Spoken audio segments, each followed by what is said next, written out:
heard or seen a plane flying overhead, soaring through the skies in all of its glory? Imagine that plane, but 20 times faster at 1,875 miles an hour, 2.5 times the speed of sound. That's the power of fighter aircraft. Since 1909, airplanes have been used in combat.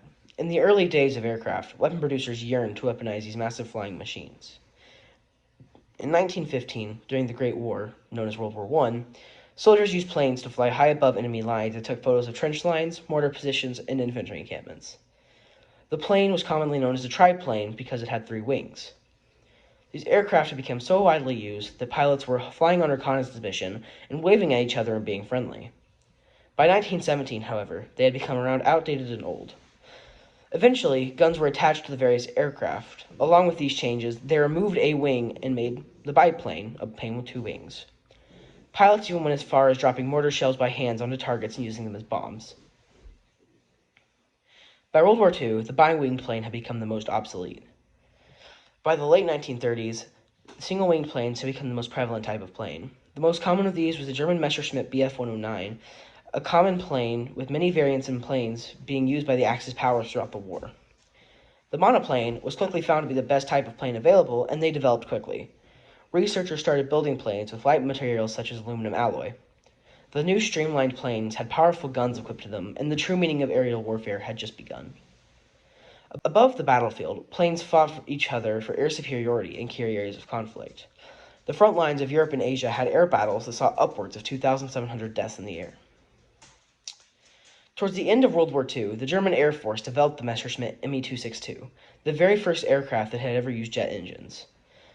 This new fighter jet had become a wonder for the world, and after World War II, many countries began pursuing fighter jets. Just 2 years later, the American pilot known as Chuck Yeager used a jet fighter to break the sound barrier for 20 seconds. At the beginning of the Cold War, the beginning of the Cold War marked the beginning of the best parts of jet aviation. America and Soviet Russia were neck and neck with research and development for planes. Both sides battled to be bigger, better, and more powerful in the air.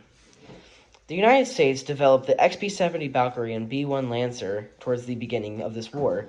These were bombers that flew at speeds of upwards 2 times the speeds of sound. To combat this, Russia made arguably the most advanced fighter and interceptor of its time, the MiG-25. The MiG-25 flew at speeds of almost 2,200 miles per hour.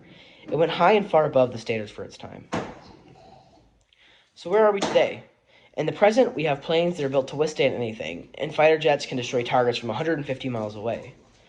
The United States has the most advanced fighter jet in service, the F-22.